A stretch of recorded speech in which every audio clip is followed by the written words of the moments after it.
এখানে ভূগোল ও পরিবেশের প্রথম অধ্যায় থেকে অনেক গুরুত্বপূর্ণ কিছু তথ্য দিয়ে দেওয়া হচ্ছে। ইরাটোস্থেনিস গ্রিসের অধিবাসী। ইরাটোস্থেনিস জিওগ্রাফি শব্দটি সর্বপ্রথম ব্যবহার করেন। তিনি সঠিকভাবে পৃথিবীর আয়তন পরিমাপ করেন।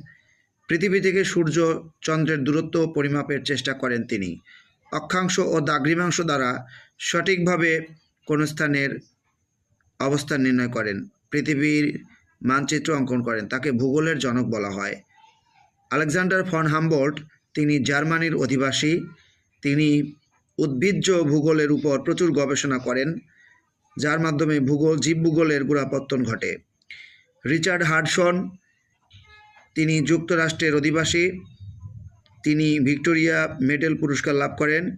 তিনি অর্থনৈতিক এবং রাজনৈতিক ভূগোল এবং ভূগোলের দার্শনিক প্রেক্ষাপটে গুরুত্বপূর্ণ অবদান রাখেন।